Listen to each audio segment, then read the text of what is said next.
আসসালামু আলাইকুম। Technique easy এডুকেশনের পক্ষ থেকে নবম দশম শ্রেণীর শিক্ষার্থীদের জানাচ্ছি শুভেচ্ছা। আজকের পর্বে আমরা তৃতীয় অধ্যায়ের দ্বিতীয় পাঠ নিয়ে তোমাদের সাথে আলোচনা করব। এখানে তোমাদের জন্য বিগত বছরে আসা কতগুলো বোর্ড প্রশ্ন অথবা আমাদের কাছে ইম্পর্টেন্ট মনে হয়েছে এরকম কিছু প্রশ্ন নিয়ে আমরা 3 স্টার 2 স্টার টপিকে সাজিয়েছি। এখন 3 স্টার মানে হচ্ছে অনেক বেশি ইম্পর্টেন্ট, এর মানে এই না যে 3 স্টার এটা তোমার হুবহু কমন পড়ে যাবে। 3 স্টার এইটা আমি তোমাকে যেভাবে সমাধান করিয়ে দিচ্ছি, দেখো এখানে যে অপশনগুলো আছে, আমরা একটা প্রশ্নের একটা উত্তর আছে এটা তো আমরা জানি, কিন্তু ওই উত্তরটার পাশাপাশি বাকি যে অপশনগুলো আছে ওগুলোও তুমি সুন্দরভাবে ওইটা সম্পর্কে কিছু নলেজ গ্যাদার করার চেষ্টা করবা, যার মাধ্যমে তুমি একটা সুন্দর প্রিপারেশন নিতে পারবা। এভাবে করে যদি তুমি পুরো একটা সিলেবাস নিজে একটা সেলফ অ্যানালাইসিসের মাধ্যমে শেষ করতে পারো, সেক্ষেত্রে কিন্তু একটা এমসিকিউতে ভালো ফলাফল করার জন্য এফেক্টিভ একটা প্রসেস হবে বলে আমি মনে করি। তাহলে চলো কি বলছে দেখো তো, কোনটিতে ভাজক টিস্যু বিদ্যমান নয়, এই জায়গায় নয় বলছে, কিন্তু এই জায়গাটা আমার ছোটবেলায় সবসময় ভুল হতো। আমি প্রশ্নে পড়তাম যে কোনটিতে ভাজক টিস্যু বিদ্যমান নয়, কিন্তু অপশনে যখন প্রথমটায় আসতাম যে ভ্রূণমুকুল, ভ্রূণমুকুল তো বিভাজিত হয়, হ্যাঁ ভাজক টিস্যু, দাগায় ফেলাইতাম। এই ভুলটা কিন্তু করা যাবে না, ভাজক টিস্যু বিদ্যমান নয় বলছে। তাহলে নয় যেহেতু এখানে বলছে, ভ্রূণমুকুল, মুকুল বলতে ছোট্ট যে ভ্রূণটা থাকে, তাহলে ওই ভ্রূণটা অবশ্যই বিভাজিত হবে, তাহলে এখানে আমরা ভাজক টিস্যু দেখতে পাবো। তাহলে ভাজক টিস্যু নয় বলছে, এই অপশনটা তাহলে বাদ। এরপরে ভ্রূণমূল, একটা মূল, যে মূলের অংশটা তোমার মানে ভ্রূণ অবস্থা আছে, ভ্রূণ মানে আমরা কি বুঝি, বাবুটাকে বুঝি না, তাহলে বাবুটা তো অবশ্যই বিভাজিত হয়ে একটা পূর্ণাঙ্গ উদ্ভিদ তৈরি করবে। তাহলে এই যে ভ্রূণমূল এটাও তোমার ভাজক টিস্যু বিদ্যমান, তাহলে আমাদেরকে নয় বলছে, এটা অপশনটা বাদ। এরপরে বর্ধনশীল, বর্ধন মানে কি, আমরা বড় হওয়াটাকে বুঝাইতেছি, তাহলে বড় হবে এই জায়গাটা বা এই কোষটা, তাহলে এই কোষটা যদি বড় হইতে যায় তাহলে এখানে অবশ্যই ভাজক টিস্যু থাকবে, তাহলে যেহেতু আমাদের নয় বলছে তাহলে এই অপশনটাও বাদ। বৃক্ষের কাণ্ড, এখন কাণ্ড তুমি তো ভাবতে পারো যে হ্যাঁ কাণ্ড তো বড় হবে, কাণ্ড তো বড় হবে ঠিক আছে, কিন্তু বৃক্ষের কাণ্ড কিন্তু আর বড় হয় না। বৃক্ষ বলতে আমরা একদম বড় চওড়া যে গাছগুলোকে বুঝি, তাহলে একটা বড় যদি বট গাছ, ওটা অনেক চওড়া হচ্ছে ওর বৃক্ষ, ওর শাখা প্রশাখাগুলো এখন বৃদ্ধিপ্রাপ্ত হবে, কিন্তু বৃক্ষের কাণ্ডটা কিন্তু আর বিভাজিত হবে না। এখানে ভাজক টিস্যু আমরা আর দেখতে পাই না, এটা প্রস্থ বরাবর বিভাজিত হয়েছে, দৈর্ঘ্য বরাবর বিভাজিত হয়ে গেছে, এখানে তোমার হচ্ছে ভাজক টিস্যুটা থাকবে না, আর স্থায়ী হয়ে যাবে, ওইখানে টিস্যুগুলো হচ্ছে স্থায়ী টিস্যুতে পরিণত হয়ে যাবে। তাহলে বৃক্ষের কাণ্ড। এরপরে কি বলছে, মাইটোসিস কোষ বিভাজন ঘটেছে নিচের কোনটিতে? মাইটোসিস হচ্ছে তোমার উন্নত শ্রেণীর জীবে সম্পন্ন হয়, দেহকোষে ঘটে এরকম বিভাজন, অর্থাৎ দেহকোষে বৃদ্ধি সাধন ক্ষয়পূরণের ক্ষেত্রে আমরা এই বিভাজনটা দেখতে পাই। এরপরে তাহলে মাইটোসিস কোষ বিভাজন ঘটবে নিচের কোনটাতে? দেখো তো অ্যামিবা, যেটা অ্যামিবা হচ্ছে নিম্ন শ্রেণীর একটা জীব, অ্যামিবা, ব্যাকটেরিয়া, তারপরে হচ্ছে প্লাজমোডিয়াম, যেটা এগুলো হচ্ছে মানে এককোষী জীবগুলা। এখন তুমি এককোষী জীব যে এগুলা, আমার কথায় তুমি কেন বিশ্বাস করবা? আমি তোমাকে দেখাই, বইয়ের ভিতরে কিন্তু এগুলা দিয়ে দেওয়া আছে। এই যে ব্যাকটেরিয়া, যেটা দেখো তো ব্যাকটেরিয়া একটা চিত্র, ওর পাশে কি দেওয়া আছে? এককোষী। এরপরে অ্যামিবা, দেখো তো অ্যামিবা, ওর পাশে কি লেখা আছে? এককোষী লিখে দেওয়া আছে। এরপরে অ্যামিবা, ব্যাকটেরিয়া, প্লাজমোডিয়াম, এই সবগুলো কিন্তু তোমার এককোষী জীব। তাহলে এককোষী জীবে কখনো মাইটোসিস ঘটে না, মাইটোসিস নিম্ন শ্রেণীর জীবে ঘটে। তাহলে আমরা কি বলবো? হাঁস, দেখো হাঁস কিন্তু বহুকোষী একটা জীব, ওর অনেকগুলা কোষ আছে, তাহলে ওর অবশ্যই দেহটা গঠনের জন্য মাইটোসিস কোষ বিভাজন সম্পন্ন হয়েছে, তাহলে এখানে উত্তর হবে হচ্ছে হাঁস। এরপরে নিম্ন শ্রেণীর জীবে অযৌন জননে কোন বিভাজন ঘটে? নিম্ন শ্রেণীর জীব, তাহলে নিম্ন শ্রেণীর জীবে তোমার হচ্ছে অযৌন জননের ক্ষেত্রে।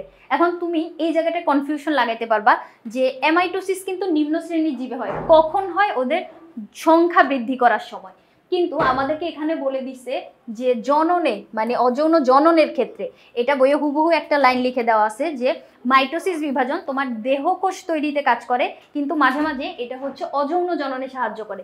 কিভাবে দেখো তো, আমি যদি তোমাকে একটু বুঝাই, মনে করো এটা একটা হাইড্রা, এরকম কোর্শিকা থাকে, তারপরে ওর একটা দেহ থাকে, পাদচাকতি থাকে। এখন হাইড্রা কি করে, কোনো একটা মৌসুমে যখন অনেক অনেক খাবার পায়, খাদ্যের যখন কোনো অভাব থাকে না, তখন এই হাইড্রাটার দেহ থেকে একটা মুকুল তৈরি হয়, ছোট্ট একটা বাবু হাইড্রা এখানে তৈরি হয়। এই বাবু হাইড্রাটা ওর মায়ের দেহ থেকে পুষ্টি বা খাদ্য উপাদানগুলো অ্যাবজর্ব করে নিতে থাকে, তখন ও কি করে আস্তে আস্তে বড় হইতে থাকে, তখন বড় হয়ে ওর পাদচাকতি বরাবর একটা খাদ সৃষ্টি হয়ে ওই বাবু হাইড্রাটা পরিবেশে হচ্ছে উন্মুক্ত হয়ে যায়। তাহলে দেখো একটা জীব তার অনুরূপ আরেকটা জীব তৈরি করছে, এখানে কি কোনো গ্যামেটের প্রয়োজন হয়েছে? কোনো গ্যামেট প্রয়োজন হয় নাই, কোনো দুইটা ভিন্নধর্মী গ্যামেটের মিলনের প্রয়োজন হয় নাই, ওর দেহের একটা অংশ থেকে একটা মাম্মি হাইড্রা থেকে একটা বাবু হাইড্রা তৈরি হয়ে গেছে। তাহলে এই যে বিভাজনটা হইলো, মানে এই যে বাবু হাইড্রাটা বড় হইলো, কি কিভাবে হইলো? মাইটোসিস কোষ বিভাজনের মাধ্যমে। তাহলে ওর এই অযৌন জননে কিন্তু আমরা মাইটোসিস বিভাজনটা দেখতে পাইতেছি। কিন্তু নিম্ন শ্রেণী দেখেই অ্যামাইটোসিস দাগাই দিও না, এই ভুলটা কিন্তু করিও না। নিম্ন শ্রেণীর জীবে দেহকোষের সংখ্যা বৃদ্ধির ক্ষেত্রে অ্যামাইটোসিস, কিন্তু যেহেতু এখানে জনন বলে দিছে তাহলে আমরা দাগাবো হচ্ছে মাইটোসিস। মিওসিস হচ্ছে জননের একটা প্রসেস, কিন্তু এটা উন্নত শ্রেণীর জীবে হবে, নিম্ন শ্রেণীর জীবে না। আর সাইটোকাইনেসিস কি? সাইটোকাইনেসিস হচ্ছে তোমার সাইটোপ্লাজমের বিভাজন। দেখো নামের সাথে কিন্তু মিল আছে, সাইটোকাইনেসিস সাইটোপ্লাজমের বিভাজন। কোষ বিভাজনকালে সাইটোপ্লাজমের বিভাজনকে আমরা বলবো হচ্ছে সাইটোকাইনেসিস। এরপরে কি চিত্র আঁকছে দেখো তো, একটা মাতৃকোষ, ওখান থেকে দুইটা বাবুকোষ তৈরি হয়েছে, যেখানে ভিতর মাতৃকোষের সমান ক্রোমোজোম আমরা দেখতে পাচ্ছি। 2n সংখ্যক ক্রোমোজোম, এখানেও 2n এখানেও 2n, তাহলে মাতৃকোষের সমান ক্রোমোজোম। আবার এই মাতৃকোষ থেকে আরো দুইটা কোষ তৈরি হয়েছে, এখানে মাতৃকোষ থেকে আরো দুইটা কোষ তৈরি হয়েছে, ওই দুইটা কোষেও এই মাতৃকোষের সমান সংখ্যক ক্রোমোজোম আমরা দেখতে পাইতেছি। তাহলে প্রতিবার হচ্ছে তোমার ক্রোমোজোম সংখ্যা সমান থাকতেছে, তাই না? এই যে 2n এখানেও 2n এখানেও 2n, সব জায়গায় কোষে হচ্ছে 2n সংখ্যক ক্রোমোজোম। এখন তাহলে আমরা বুঝতে পারতেছি এটা কোন কোষ বিভাজন? মাইটোসিস কোষ বিভাজন। মাইটোসিস কোষ বিভাজন কোথায় ঘটে বলতো, বা এই প্রক্রিয়ার ক্ষেত্রে কোনটা সঠিক? এখানে যদি আমরা দেখতে যাই, মাইটোসিস কোষ বিভাজনের কারণে আমরা জানি বহুকোষী জীবের দৈহিক বৃদ্ধিটা ঘটে। বহুকোষী জীবের ক্ষেত্রে দেহকোষটা যে বিভাজিত হয়ে বড় হবে, বা দেহকোষে বিভাজন হয়ে ওই কোষটা যে বা ওই জীবটা যে বৃদ্ধিপ্রাপ্ত হবে, ওই কাজটা কিন্তু মাইটোসিসের মাধ্যমে হয়। এখন তোমার প্যাচ লাগবে কোন জায়গায় জানো? বইয়ে হুবহু এরকম একটা চিত্র এঁকে দেওয়া আছে, কিন্তু এটা মিওসিসের চিত্র। আমি যদি তোমাকে দেখাই চিত্রটা, তৃতীয় অধ্যায়ে এরকম একটা চিত্র এঁকে দেওয়া আছে, যেই চিত্রটা হচ্ছে তোমার মিওসিসের ক্ষেত্রে আমরা দেখতে পাই। দেখো তো, এই যে এরকম একটা চিত্র এঁকে দেওয়া আছে না, একটা কোষ থেকে দুইটা কোষ, ওই দুইটা কোষ থেকে আবার দুইটা কোষ। এখন এই দুইটা কোষে তো ক্রোমোজোম কমতেছিল, দেখো এখানে মাতৃকোষের ক্রোমোজোম অর্ধেক হইলো, এখানে আবার মাতৃকোষের ক্রোমোজোম অর্ধেক হইলো। ক্রোমোজোম যখন অর্ধেক হচ্ছিল তখন এরকম ডায়াগ্রামটাকে আমরা মিওসিস বলতেছিলাম, ঠিক আছে? কিন্তু এই জায়গায় হুবহু এরকম একটা ডায়াগ্রাম দিয়ে দেওয়া আছে, কিন্তু এখানে ক্রোমোজোম কিন্তু কমে নাই, যার জন্য এটা হবে মাইটোসিস, আর ওইখানে ছিল মিওসিস। তাহলে মাইটোসিসের ক্ষেত্রে বহুকোষী জীবের দৈহিক বৃদ্ধি ঘটবে, কিন্তু নিউক্লিয়াস যে দুইবার বিভাজিত হয় এটা মাইটোসিসে না, মিওসিসের ক্ষেত্রে আমরা নিউক্লিয়াসের দুইবার বিভাজন দেখতে পাই। তাহলে এই অপশনটা এখানে যাবে না। তারপরে হ্রাসমূলক বিভাজন বলা হয় না, এই মাইটোসিসকে বলা হয় হচ্ছে তোমার সমীকরণিক কোষ বিভাজন। এটাকে হ্রাসমূলক বলা হয় না, এটাকে বলা হয় সমীকরণিক কোষ বিভাজন। এরপরে জীবের জনন কোষ সৃষ্টির সময় তৈরি হয় না, এটা জনন কোষ সৃষ্টির সময় না, এটা হচ্ছে দেহকোষ সৃষ্টির সময়। তাহলে বাকি অপশনগুলো সবগুলাই হচ্ছে আমাদের মিওসিসের ক্ষেত্রে খাটে, মাইটোসিসের ক্ষেত্রে খাটে না। এরপরে কি বলছে? মাতৃকোষ ও অপত্য কোষের হুবহু মিল পাওয়া যায় কোন বিভাজনের মাধ্যমে?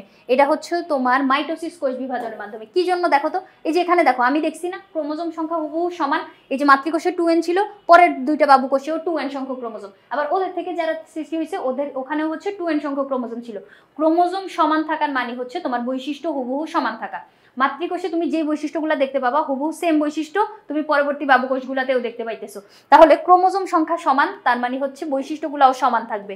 তাহলে মাতৃকোষ আর অপত্য কোষ, অপত্য মানে সদ্য সৃষ্ট যে বাবুকোষগুলা, ওদের হুবহু মিল পাওয়া যায়। এটা হচ্ছে আমাদের মাইটোসিস বিভাজনের সময়। ডি বিভাজনের সময় এইটা ঘটে না। ডি বিভাজন আর অ্যামাইটোসিস কিন্তু একই কথা, মানে প্রসেসটা সেমই দেখতে। তাহলে দ্বি বিভাজন অ্যামাইটোসিস এখানে হচ্ছে নিম্ন শ্রেণীর জীবে ঘটে, এখানে হচ্ছে তোমার মাতৃকোষের সাথে আমরা মিল পাই না। মিওসিস যে বিভাজন, এখানে তো হচ্ছে অনেক চেঞ্জেস দেখা যায়। কি জন্য? এই বিভাজনের সময় দুইটা গ্যামেট তৈরি হয়। এই দুইটা গ্যামেট, একটা কি হবে বাবা থেকে আসবে আর একটা মা থেকে আসবে। তাহলে দুইজনের বৈশিষ্ট্যেরই এখানে আমরা কম্বিনেশন দেখতে পাচ্ছি। বাবার কিছু বৈশিষ্ট্য আমরা দেখতে পাই, মায়ের কিছু বৈশিষ্ট্য এখানে এক প্রস্থ ক্রোমোজোমের ভিতর অবস্থান করে। ওই দুইটা ক্রোমোজোম একসাথে যখন মিলিত হবে তখন জাইগোটটা গঠিত হবে। ওই জাইগোটে আমরা কি দেখবো? দুইজনের বৈশিষ্ট্যই হচ্ছে দেখতে পাবো। তাহলে মিওসিসের ক্ষেত্রে হুবহু মিল তো আমরা কখনোই পাবো না। তাহলে উত্তর এখানে কি হবে? মাইটোসিস কোষ বিভাজন। এরপরে কি বলছে? কোন প্রকৃতির কোষ বিভাজনের ফলে জীবজগতের গুণগত বৈশিষ্ট্যের স্থিতিশীলতা বজায় থাকে? তার মানে হুবহু সেম বৈশিষ্ট্য থাকবে, মাতৃকোষে যেটা বাবুকোষেও সেটা। তাহলে এইটা কিন্তু এই প্রশ্নটাই, মানে এই কথাটাই এখানে একটু ঘুরায় বলছে। কি বলছে? যে স্থিতিশীলতা বজায় থাকবে, আর এখানে বলছে হুবহু মিল পাওয়া যাবে। হুবহু মিল আছে মানেই তো স্থিতিশীল আছে। তাহলে এই জায়গায় কি হবে? আমাদের মাইটোসিস কোষ বিভাজনটা হচ্ছে এখানে ঘটবে। অ্যামাইটোসিস নিম্ন শ্রেণীর জীবে ঘটে। মিওসিস হচ্ছে তোমার অনেক বেশি চেঞ্জেস আমরা দেখতে পাই, কারণ বাবা মা দুজনের বৈশিষ্ট্যই তুমি দেখতে পাও। এরকম কখন ঘটে না? তুমি যখন দাদু বাড়িতে যাও, এরকম বলে না যে সবাই আল্লাহ মেয়েটার এই বৈশিষ্ট্যটা তার বাবার সাথে মিলতেছে, তার বাবাও তো ছোটবেলায় এরকমই ছিল। তারপরে নানু বাড়িতে যখন যাবা, মায়ের সাথে কতগুলো বৈশিষ্ট্য মিলবে, কারণ তোমার ভিতরে বাবা মা দুইজনের বৈশিষ্ট্যই আছে। হয় কোনো একটা বৈশিষ্ট্য বেশি পরিমাণ আছে, কম আছে, কিন্তু দুইজনের বৈশিষ্ট্যের কম্বিনেশনই হচ্ছে নতুন যে বাবুটা ওইটা সৃষ্টি হয়েছে।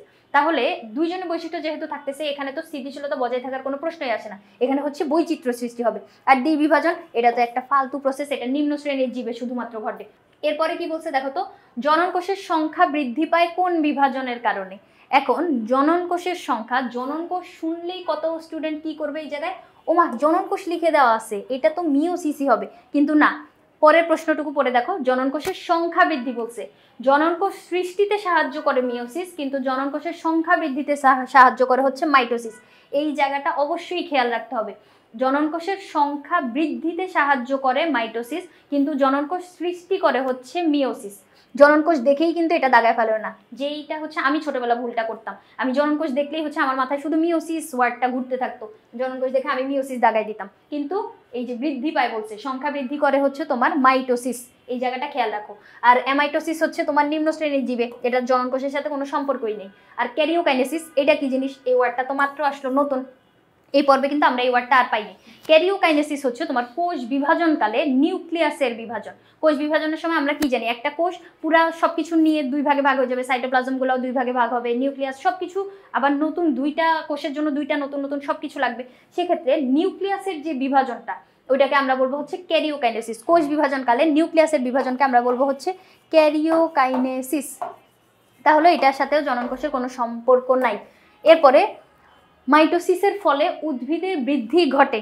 দেখো তো উদ্ভিদের বৃদ্ধি কি শুধু দৈর্ঘ্য বরাবর ঘটে? দৈর্ঘ্য বরাবর যদি শুধু একটা বৃদ্ধি ঘটতো, সেক্ষেত্রে একটা উদ্ভিদ চিকন একটা চারা গাছ, ও শুধু উপরের দিকে বড় হইতে থাকতো, ওর দৈর্ঘ্য প্রস্থ বরাবর যদি বিভাজন না ঘটে, ও অনেক লম্বা হইতে হইতে একসময় কি হতো, ভেঙে পড়ে যেত। কি জন্য? কারণ ভিত্তিটা যদি তোমার মজবুত না হয় বা ভিত্তিটা যদি তোমার চড়া না হয়, সেক্ষেত্রে গাছটা তো উপরের দিকে উঠতে পারবে না। তাহলে শুধুমাত্র দৈর্ঘ্য বরাবর বৃদ্ধি এটা কখনোই হচ্ছে মাইটোসিসের ফলাফল না। শুধুমাত্র প্রস্থ বরাবর বৃদ্ধি এটাও তো কখনো হবে না। তাহলে উদ্ভিদের দৈর্ঘ্য বরাবর প্রস্থ বরাবর এই দুইটাই হচ্ছে ভুল। আবার মাইটোসিস, যেহেতু মাইটোসিস তো জনন কোষের সাথে এটার কোনো সম্পর্ক নাই, জনন কোষের সংখ্যা বৃদ্ধির সাথে সম্পর্ক আছে, কিন্তু এখানে কি হবে, দৈর্ঘ্য প্রস্থ দুইটাই আমাদের লাগবে। সেক্ষেত্রে ক আর খ এটা হচ্ছে সঠিক উত্তর। ক আর খ দুইটাই হচ্ছে, মানে দৈর্ঘ্য বরাবর প্রস্থ বরাবর দুই দিকেই হচ্ছে বৃদ্ধিপ্রাপ্ত হইতে হবে। এরপরে কি বলছে দেখো তো, মাইটোসিসে নিউক্লিয়াসের বিভাজন ঘটে কতবার। মাইটোসিসকে তোমার সমীকরণিক কোষ বিভাজন বলা হয়।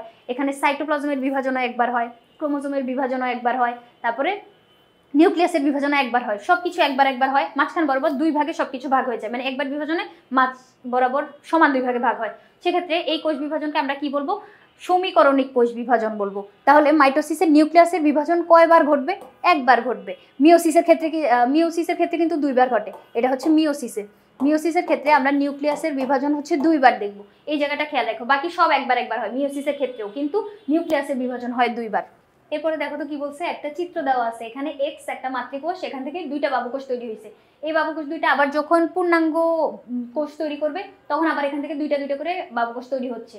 এখন এই যে অপত্য যে সৃষ্ট কোষগুলা, এগুলাকে কিন্তু ডটার সেল বলা হয়।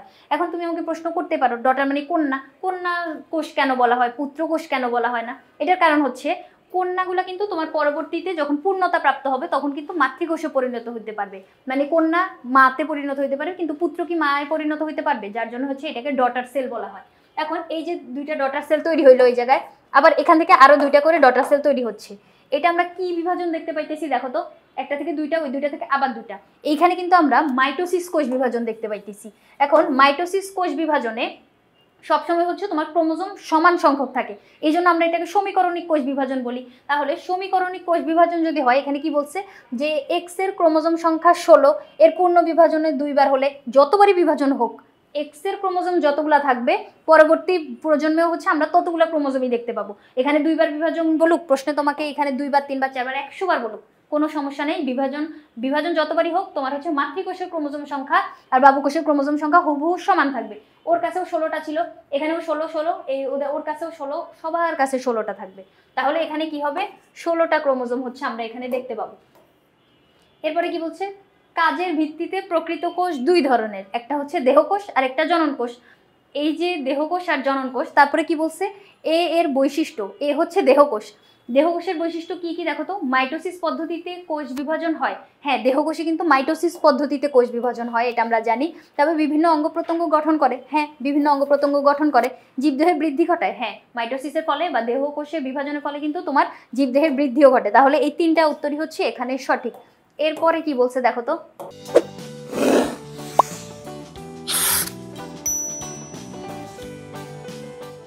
দেখো তো এখানে কি বলছে যে বি কোষটি এ থেকে ভিন্নতর কেন। বিতে আমাদের কি ছিল, জনন কোষ ছিল, আর এ ছিল দেহকোষ। এখন জনন কোষটা কেন দেহকোষ থেকে ভিন্ন, এটা যদি আমরা বলি, দেখো প্রজাতির ধারাবাহিকতা বজায় রাখে। জনন কোষ কি প্রজাতির ধারাবাহিকতা বজায় রাখে? হ্যাঁ, এখানে ওই যে ক্রোমোজোম সংখ্যার একটা ব্যালেন্স কিন্তু জনন কোষ ঘটায়, যার জন্য এখানে কিন্তু প্রজাতির ধারাবাহিকতা বজায় থাকতেছে।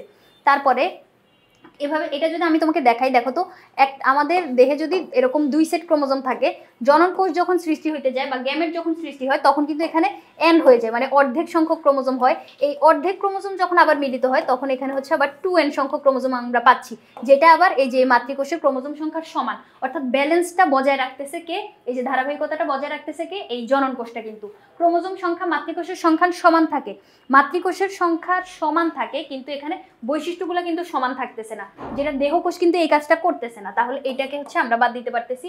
আবার শুধু বহুকোষী জীব সৃষ্টি হয়, হ্যাঁ আমরা জানি এই যে উন্নত শ্রেণীর উন্নত যে এই কোষ বিভাজনগুলা, জনকোষ সৃষ্টি, এইগুলা কিন্তু বা দেহকোষের বিভাজন, এটা কিন্তু আমরা বহুকোষী জীবের ক্ষেত্রেই দেখতে পাই। কারণ বহুকোষী জীব ছাড়া নিম্ন শ্রেণীর জীবে হচ্ছে এই দুইটা কোষ বিভাজন হয় না। তাহলে আমরা এখানে কি বলতে পারি, 1 আর 3 নাম্বারটা হচ্ছে এই জায়গায় সঠিক। এরপরে কি বলছে, অনিয়ন্ত্রিত কোষ বিভাজনের ফল। অনিয়ন্ত্রিত কোষ বিভাজন বলতে আমরা কি বুঝি, তোমার কোষ বিভাজন হবে, কোষ বিভাজিত হয়ে অনেক অনেক কোষ তৈরি করবে, একটা থেকে দুইটা, দুইটা থেকে চারটা, 8টা, 16টা, 32টা, এভাবে কোষ বিভাজিত হইতেই থাকবে। কিন্তু এটা যদি অনিয়ন্ত্রিতভাবে ঘটে, অর্থাৎ একটা কোষ বিভাজিত হয়ে একটা নির্দিষ্ট পর্যায়ে যায় থামবে, কিন্তু ওই যে যদি না থামে, সেক্ষেত্রে কি হবে, তোমার ক্যান্সার কোষ সৃষ্টি হবে। প্রথমে টিউমার সৃষ্টি হয়, মানে অনিয়ন্ত্রিত কোষ বিভাজনের ফল হচ্ছে তোমার টিউমার। টিউমার যখন পরবর্তীতে তোমার মানে ভয়ঙ্কর রূপ ধারণ করবে, ওটাকে আমরা বলবো হচ্ছে ক্যান্সার। এইডস কি, এইডস তো তোমার এইচআইভি ভাইরাসের কারণে হয়, এইচআইভি ভাইরাসের কারণে হয়, এটা হচ্ছে অনিয়ন্ত্রিত কোষ বিভাজনের কোনো কারণ না। রক্তশূন্যতা, এটা হচ্ছে তোমার থ্যালাসেমিয়া যদি আমরা বলি, এটা তোমার বংশগত একটা ব্যাধি, যেটা তোমার বংশ পরম্পরায়ও মানে সঞ্চারিত হইতে পারে, তাহলে এটাও তোমার কোষ বিভাজনের কারণে হচ্ছে না। এরপরে গয়টার, যেটা গয়টার বলতে আমরা গলগণ্ডটাকে বুঝি, গলগণ্ড হচ্ছে গলাটা ফুলে যাওয়া এরকম একটা রোগ।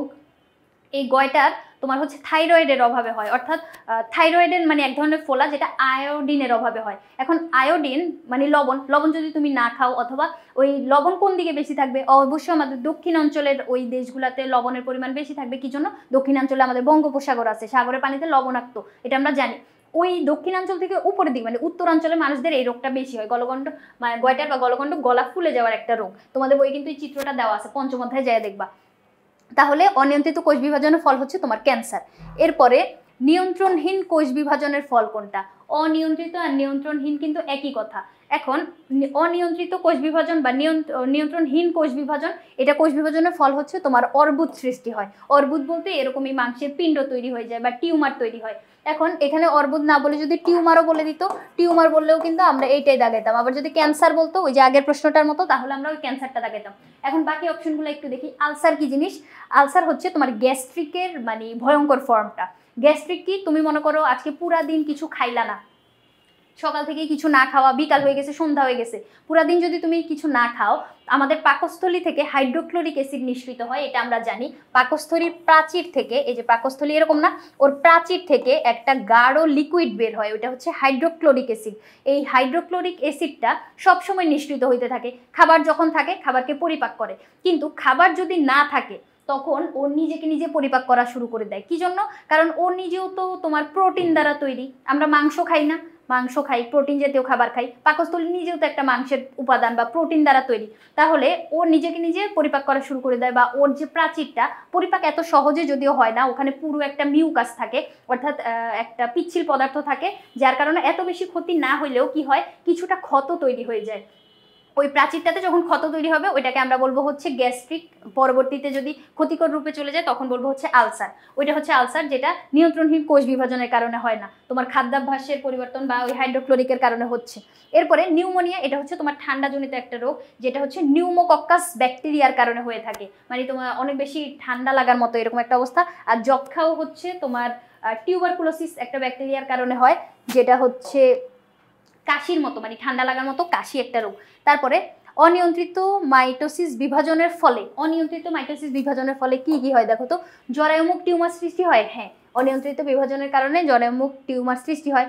এরপরে ক্যান্সার কোষ সৃষ্টি হয়, হ্যাঁ ক্যান্সার কোষও সৃষ্টি হয়, মানে জরায়ুমুখ টিউমারই তো পরবর্তীতে তোমার ক্যান্সারে পরিণত হবে, তাই না?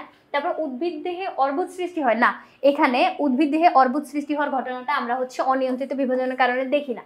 এই যে জরায়ুমুখ ক্যান্সার সৃষ্টি, এটার আরেকটু ইনফরমেশন যদি আমি তোমাকে বলি, জরায়ুমুখ ক্যান্সার সৃষ্টির কারণ হচ্ছে তোমার হিউম্যান প্যাপিলোমা একটা ভাইরাস আছে, এইচপিভি, এটাকে আমরা বলবো এইচপিভি, হিউম্যান প্যাপিলোমা ভাইরাস। এই ভাইরাসের দুইটা জিন থাকে, E6 আর E7। এই দুইটা জিনের কারণে তোমার হচ্ছে জরায়ুমুখ টিউমার সৃষ্টি হয়, যার জন্য কিন্তু এই যে মেয়েদের 14 বছরের পর কিন্তু জরায়ুমুখ টিউমারের টিকা দেওয়া হয়, যাতে এই ভাইরাসটা হচ্ছে তোমার দেহে মানে আক্রমণ করতে না পারে। এখন এই ভাইরাসের জিনগুলা কি করে, তোমার কোষ বিভাজন নিয়ন্ত্রণকারী যে প্রোটিনগুলা থাকে ওই প্রোটিনগুলোকে স্থানচ্যুত করে ফেলে। তাহলে তোমার কোষ বিভাজনটা নিয়ন্ত্রণ করতেছে এই যে জিনটা বা প্রোটিনটা, ওই প্রোটিনটাই যদি না থাকে তাহলে কোষ বিভাজন তো নিয়ন্ত্রণে থাকবে না, এলোমেলো হয়ে যাবে। তখন কি হবে, তাহলে জরায়ুমুখ টিউমার সৃষ্টি হবে। তাহলে আমরা এখানে কি বলতে পারতেছি, 1 আর 2 নাম্বারটা হচ্ছে এখানে সঠিক। কোলনের একটি অংশের কোষগুলো স্বাভাবিকভাবে বৃদ্ধির জন্য কোন ভাইরাস দায়ী? কোলনের একটা অংশ যেটার কোষগুলা অস্বাভাবিকভাবে বৃদ্ধি হচ্ছে। এখন অস্বাভাবিক কোষ বিভাজন দেখলে আমরা কি বুঝবো, এটা হচ্ছে তোমার প্যাপিলোমা ভাইরাস করে। প্যাপিলোমা এরকম একটা ভাইরাস, যে ভাইরাসটা হচ্ছে তোমার এরকম ক্যান্সার কোষ সৃষ্টির জন্য দায়ী। এরপরে হেপাটাইটিস বি, এটা হচ্ছে আমাদের যে হেপাটাইটিস হওয়ার জন্য দায়ী, জন্ডিস যেটা। তারপরে হচ্ছে এটা কিন্তু কমন একটা রোগ হেপাটাইটিস বি, এটা কিন্তু আজকাল আমরা সবার ক্ষেত্রেই দেখতেছি। এক্ষেত্রে জন্ডিস হওয়ার যে কারণগুলো মানে সতর্ক কিন্তু থাকতে হবে। এরপর এইচআইভির কারণে হচ্ছে তোমার এইডস হয়, AIDS, এইডস হচ্ছে রোগটার নাম আর এইচআইভি হচ্ছে ভাইরাসের নাম। এই জায়গাটা খেয়াল রাখতে হবে। আমি ছোটবেলা গুলায় ফেলাইতাম যে এইচআইভি রোগ বলতাম, কিন্তু রোগটা হচ্ছে এইডস, ভাইরাসটা হচ্ছে এইচআইভি।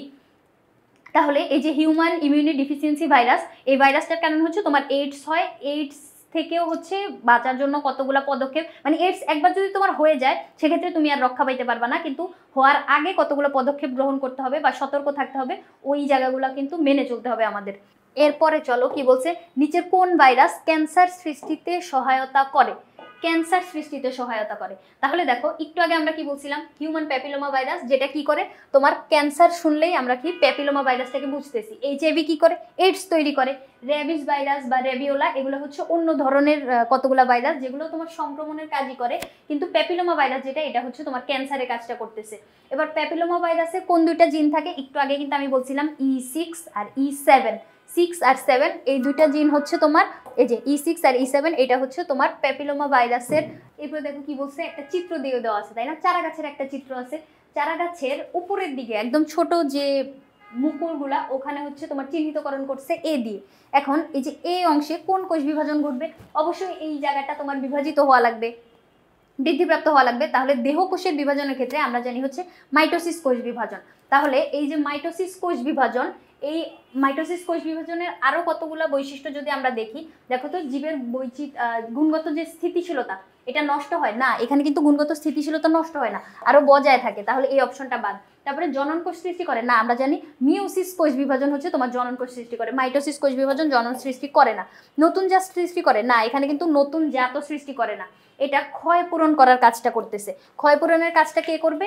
মাইটোসিস কোষ বিভাজন। দেহকোষ তুমি মনে করো কোনো জায়গায় ক্ষয়প্রাপ্ত হইলো, তোমার কোনো জায়গায় হচ্ছে ক্ষয়ে গেল, সেই জায়গায় রিপেয়ার করার জন্য দেহকোষের বিভাজন হওয়া লাগবে। তাহলে দেহকোষের বিভাজন যেটা, সেটা হচ্ছে তোমার ক্ষয় পূরণের কাজটা করতেছে।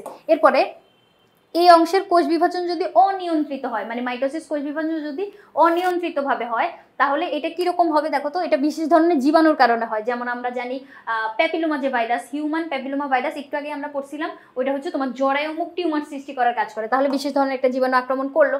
তারপরে এখানে তেজস্ক্রিয়তার প্রভাবেও মাঝে মাঝে হচ্ছে তোমার ক্যান্সার কোষ সৃষ্টি হতে পারে। যে কোনো রাসায়নিক পদার্থের কারণেও কিন্তু, রাসায়নিক পদার্থের ব্যবহার যদি বেশি হয় সেক্ষেত্রেও কিন্তু তোমার ক্যান্সার কোষ সৃষ্টি হতে পারে। তাহলে এখানে আমরা কি করব, কোষ বিভাজন অনিয়ন্ত্রিত বলতে ক্যান্সার সৃষ্টি হওয়া। তাহলে কিভাবে ক্যান্সার সৃষ্টি হবে? এই তিনটা ভাবেই কিন্তু আমাদের ক্যান্সার সৃষ্টি হইতে পারতেছে।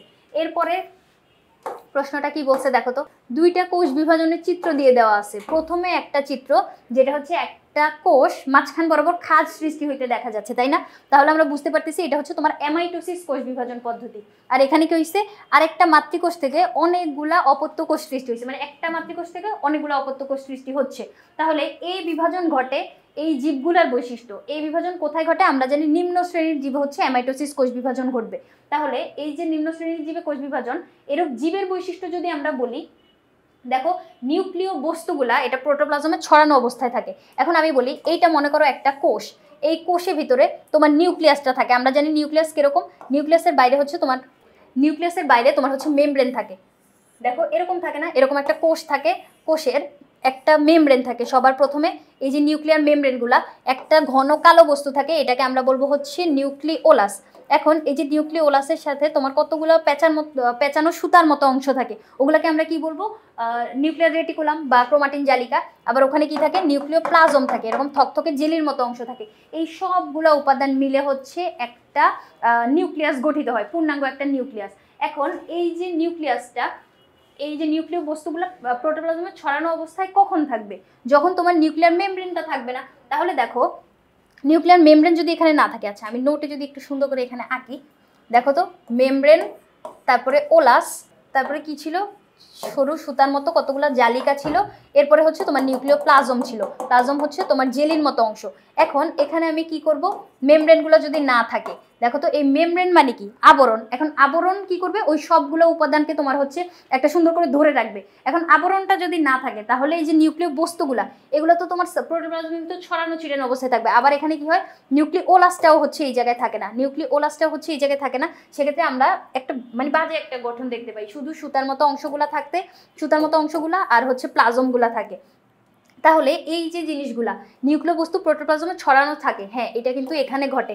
এরপরে নিউক্লিয়ার পর্দা দ্বারা বেষ্টিত থাকে। আরে পর্দা দ্বারা যদি পরিবেষ্টিত থাকতো তাহলে তো ওরা ছড়ায় থাকতো না। তাহলে এই অপশনটা হচ্ছে এখানে বাদ। ক্রোমাটিন বস্তু থাকে, ওই যে সরু সুতার মতো অংশগুলো শুধু থাকে। সেক্ষেত্রে আমরা কি বলবো? 1 আর 3 নাম্বারটা হচ্ছে এখানে সঠিক।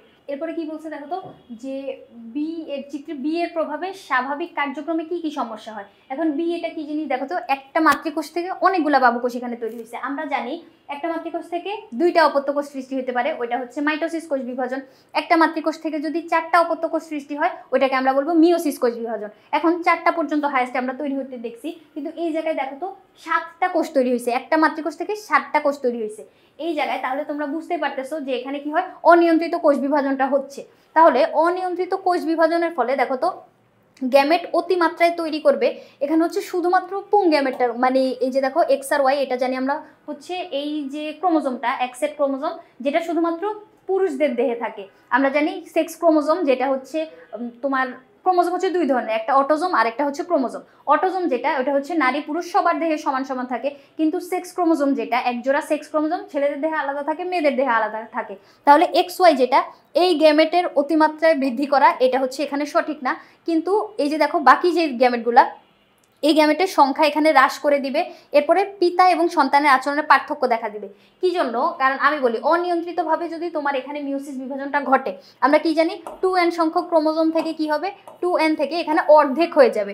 অর্ধেক হয়ে গেলে পরবর্তীতে যখন এটা মিলিত হবে, তখন 2n যে মানে তোমার ব্যালেন্সটা বজায় থাকবে। মানে মাতা পিতার দেহেও 2n সংখ্যক ক্রোমোজোম বা 2 প্রস্থ ক্রোমোজোম, সন্তানের দেহেও 2 প্রস্থ ক্রোমোজোম। কিন্তু এইখানে যদি তোমার এইটা না ঘটে, ওখানে যদি তোমার মিওসিস বিভাজন না ঘটে, এখানে মনে করো আরো বেশি হয়ে গেল, বা 2n সংখ্যক থেকে 3n তৈরি হলো, 3 থেকে এখানে 6 হয়ে গেল, তাহলে নতুন একটা প্রজাতি সৃষ্টি হয়ে গেল না? নতুন প্রজাতি যদি সৃষ্টি হয়, সেক্ষেত্রে কিন্তু আমরা হচ্ছে পিতামাতা বৈশিষ্ট্য থেকে সন্তানের বৈশিষ্ট্যের পরিবর্তন দেখতে পাবো। কি জন্য? কারণ নতুন ক্রোমোজোমের সংখ্যা যখন এলোমেলো হয়ে যাবে, তখন নতুন একটা প্রজাতি সৃষ্টি হবে। নতুন প্রজাতির সব বৈশিষ্ট্যই হচ্ছে অন্যরকম। তাহলে পিতা আর সন্তানের বৈশিষ্ট্যের পার্থক্য এখানে হচ্ছে দেখা দিবে যদি ওই বিভাজনটা ঘটে। সেক্ষেত্রে আমরা কি বলবো? 2 আর 3 নাম্বারটা হচ্ছে এই জায়গায় সঠিক। এরপরে কি বলছে দেখো তো, 3টা কোষ বিভাজন দিয়ে দেওয়া আছে। একটা কোষ বিভাজন হচ্ছে একটা মাতৃকোষ থেকে 2টা অপত্যকোষ সৃষ্টি হয়েছে। বি কোষ বিভাজন বলছে একটা মাতৃকোষ থেকে 4টা অপত্যকোষ সৃষ্টি হয়েছে। সিতে একটা মাতৃকোষ থেকে 1 2 3 4 5 6টা অপত্যকোষ সৃষ্টি হয়েছে। তাহলে দেখো এই যে একটা থেকে 2টা, এটাকে আমরা বলবো হচ্ছে মাইটোসিস কোষ বিভাজন। মাইটোসিস কোষ বিভাজন। এখানে একটা থেকে 4টা সৃষ্টি হইলে বলবো হচ্ছে মিওসিস। আর এখানে কি হয়? অনিয়ন্ত্রিত কোষ বিভাজন, এটা হচ্ছে অনিয়ন্ত্রিত। এখন বি চিত্রের কোষ বিভাজন, তার মানে মিওসিসের কথা বলছে। মিওসিসের ক্ষেত্রে কি হয় দেখো তো, ক্রোমোজোম একবার বিভাজিত হয়, হ্যাঁ এখানে ক্রোমোজোম কিন্তু একবারই বিভাজিত হয়। মাতৃকোষ ও নতুন সৃষ্ট কোষ সমগুণ সম্পন্ন না, কখনোই না। এখানে হচ্ছে আমরা মাতৃকোষের সাথে বৈশিষ্ট্যের মানে পরিবর্তন বা ভিন্নতা দেখতে পাই। এই বিভাজনের মাধ্যমে আরো হচ্ছে তোমার বৈচিত্র্য সৃষ্টি হয়। তাহলে এই কনসেপ্টটা হচ্ছে এই জায়গায় ভুল হবে, সমগুণ সম্পন্ন হয় না। নতুন সৃষ্ট কোষের ক্রোমোজোম সংখ্যা মাতৃকোষের অর্ধেক হয়, হ্যাঁ এই জায়গায় ক্রোমোজোম সংখ্যা কিন্তু অর্ধেক হয়ে যায়, যার জন্য এটাকে আমরা হ্রাসমূলক কোষ বিভাজন বলি। তাহলে দেখো 1 আর 3 নাম্বারটা এখানে সঠিক, তাহলে এটা হইলো আমাদের খ নাম্বারটা। এরপরে কি বলছে দেখো তো, ABC এর মধ্যে ব্যতিক্রমধর্মী কোষ বিভাজনটি নিচের কোনটি ঘটে? ABC এখানে ব্যতিক্রম কোনটা? এ তো স্বাভাবিক, একটা কোষ থেকে দুইটা, দুইটা থেকে চারটা, আটটা, 16টা, 32টা এভাবে বৃদ্ধি পাবে, এটা আমরা জানি। দেহকোষে এটা আমরা ঘটতে দেখি, জনন কোষে এটা ঘটতে দেখি, মিওসিস। এই দুইটাই হচ্ছে আমাদের মানে পরিচিত একটা কোষ বিভাজন। কিন্তু এইটা কি জিনিস? সি কোষ বিভাজন। একটা কোষ থেকে এতগুলা কোষ কিভাবে তৈরি হবে? একটা মাতৃকোষ থেকে হাইয়েস্ট 4টা গ্যামেট আমরা তৈরি হইতে দেখি। তাহলে এখানে কি বলছে? ABC এর মধ্যে ব্যতিক্রমধর্মী কোষ বিভাজনটিতে নিচের কোনটি ঘটে? ব্যতিক্রমধর্মী যে কোষ বিভাজন, ও কি জনন কোষ সৃষ্টি করবে? না, ওই ব্যতিক্রমধর্মী কোষ বিভাজনটা জনন কোষ সৃষ্টি করবে না। জনন কোষ সৃষ্টি করবে হচ্ছে আমাদের বি কোষ বিভাজনটা। ক্ষতস্থান পূরণ করবে হচ্ছে আমাদের এটাও হচ্ছে তোমার ব্যতিক্রমধর্মী না, এটা এ কোষ বিভাজন যেটা দেওয়া ছিল, মাইটোসিস কোষ বিভাজন। তারপরে হচ্ছে দেখো আদিকোষ বিশিষ্ট জীবে সংঘটিত হয়, এখানে হচ্ছে আমাদের আদিকোষের যে কনসেপ্টটা অ্যামাইটোসিস, ওই ধাপটা হচ্ছে এখানে দেওয়াই ছিল না, তাহলে ওইটা হচ্ছে অ্যামাইটোসিসের ফলে ঘটবে। কিন্তু এখানে যে অনিয়ন্ত্রিত কোষ বিভাজন দেখাইছে, তোমার অনিয়ন্ত্রিত কোষ বিভাজন বলতে ক্যান্সার কোষ সৃষ্টি হওয়া বোঝাচ্ছে। তাহলে টিউমার সৃষ্টি হবে বা ক্যান্সার কোষ তৈরি হবে, ওইটা কিসের মাধ্যমে হয়? ওই যে সিতে আমরা যে দেখলাম ওই কোষ বিভাজনটার কারণে। এখন দেখো এখানে যে আমরা একটা প্রশ্নের সাথে একটা উত্তর আমরা দেখতেছি, কিন্তু ওই উত্তরটার সাথে সাথে তুমি কি করবা, আরও যে অপশনগুলো দেওয়া আছে ওই অপশনগুলো নিয়ে হচ্ছে একটু ঘাটাঘাটি করবা, ওগুলো নিয়ে হচ্ছে একটু নলেজ গ্যাদার করার চেষ্টা করবা। এতে করে কি হবে, তোমার সুন্দর একটা প্রিপারেশন সম্পন্ন হবে। MCQতে ভালো ফলাফল করার জন্য বা সুন্দর একটা স্ট্যান্ডার্ড প্রিপারেশনের জন্য এটাই এফেক্টিভ একটা প্রসেস বলে আমি মনে করি। তাহলে আমি তোমাকে যেভাবে সলভ করাই দিলাম এভাবে করেই তুমি সমাধান করবা। 1 স্টার, 3 স্টার, 2 স্টারে ভাগ করার মানে কিন্তু এইটা না যে 3 স্টারটা অনেক ইম্পর্টেন্ট, এটাই শুধু আমি পড়ে যাব, এভাবে করে পড়লে কিন্তু হবে না। শুধু 3 স্টারটা পড়ে গেলেই হুবহু তুমি কমন পাচ্ছ না। আমি তোমাকে যেভাবে সমাধান করাই দিলাম ওভাবে করে সমাধান করে যাবা, তাহলে একটা সুন্দর প্রিপারেশন হবে বলে আমি মনে করি। পরবর্তী পর্বে আমরা অন্য কোনো পাঠ নিয়ে তোমাদের সামনে হাজির হব। আজকের পর্ব এই পর্যন্তই, পরবর্তী পর্ব দেখার আমন্ত্রণ রইল। ধন্যবাদ সবাইকে।